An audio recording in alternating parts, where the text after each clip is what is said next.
There's a lot of energy and new developments in the Galt area of Cambridge, and there's also a new resident in an old restaurant building. It's the Napa Grille wine den. We're in the heart of the Galt neighborhood of Cambridge, but this is California-inspired cuisine. Tell us a little bit about that and why you chose that cuisine. Yes, Andrew. We chose the California-inspired cuisine because we felt that it's a little fresh style of cooking with a lot of influences. You have Hispanic, Latin American, Asian, French, Italian as well. So there's plenty to choose from, and it offers our guests a wide variety of cuisine. The building itself has a storied past as a restaurant for many, many years. That must play to your advantage in that people sort of know that there's a restaurant here. Have you found that? Absolutely. When the previous restaurant had closed, my business partner and I felt it was a wonderful opportunity. And as soon as we opened up, our guests kept on thanking us over and over and mentioning how glad they were to have their neighborhood restaurant open again. There's two components to what you do. It's implied in the title. There's the grill and the wine den. Tell us a little bit about how those two sort of play with each other, as it were. The previous two establishments here were more fine dining, white linen restaurants, and we just felt that if we put the name Grill behind the name Napa, it would lend itself to a more casual atmosphere. The wine den, my business partner came up with that concept. He wanted our guests to feel that when they came in for a glass of wine, they were going to be very comfortable, like being in your den at home. As for the food, there are over 24 items on the menu, and I know the menu is about to change, but what are some of the favorites that you think people have really taken to? Our guests really seem to enjoy the seafood that we serve. The one dish that seems to be the most popular is our cioppino, which is an Italian fisherman's stew, and it originates from San Francisco. There's a private dining room that people might be interested in knowing is there that they can use. Yes, the private dining room, or we call it our Sonoma room, seats up to 60 guests. We can offer wedding functions, engagement parties, business functions as well. Though that season is behind us now, there's a lovely patio outside, and maybe we might sneak in a few more days later in the fall. But coming up in the spring, I'm sure that you're going to be really happy to have that patio. Absolutely, it's a beautiful patio. Our guests just absolutely love it. Every day this past summer, it was packed, and once again, it's just a little tradition around this little neighborhood where the guests just come down from their homes and hang out on the patio with a drink and some appetizers.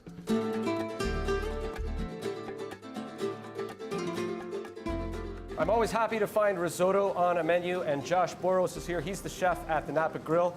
He's got a kind of an interesting dish with salmon, asparagus risotto, and a hollandaise sauce. We're going to learn a little bit about that today. So Josh, is it a kind of a fun dish to do, and it's a new dish for the menu, I believe? Yeah, very much. It's something that we're looking at doing for our new menu, which we'll be rolling out sometime in the next couple weeks. Nice. A little bit more fall wintry, a little bit heavier dish.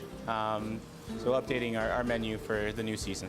I love risotto, so I'm really interested in seeing how you put this one together. Excellent. Let's see. Okay.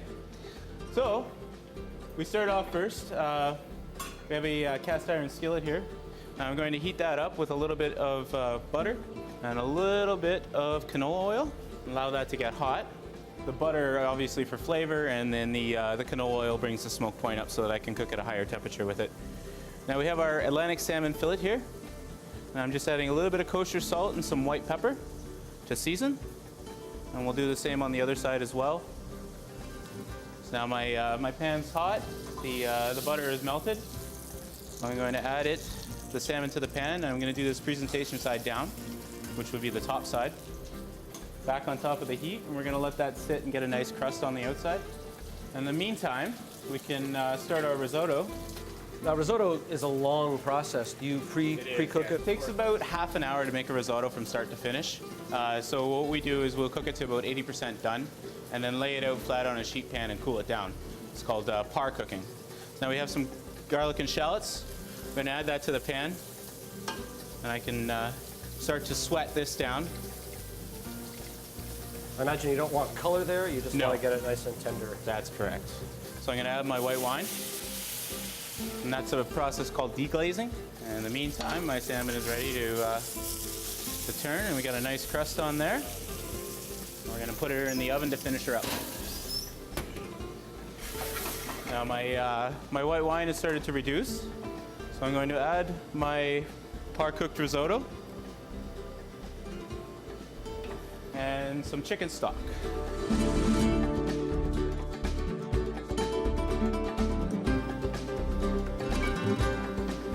So we're getting very close here now. So I'm going to add my Parmesan and a couple knobs of butter. Now the final component to this dish is we have a hollandaise sauce. To make a hollandaise, I have a double boiler here, which is just a pot with some hot water at a simmer. So I'm adding my egg yolk. Now you want just egg yolks as they have the proper coagulation effect. And I'm going to whisk this over the double boiler. And the point of this is that it will cook the eggs part of the way and allow me to emulsify the clarified butter in.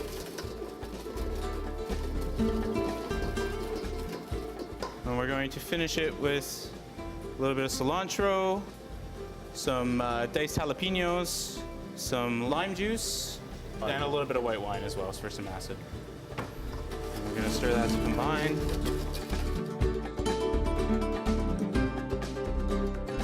Well, it's a California-inspired cuisine with Canadian ingredients prepared by Josh Boros here. It's the Napa Grill and Wine Den.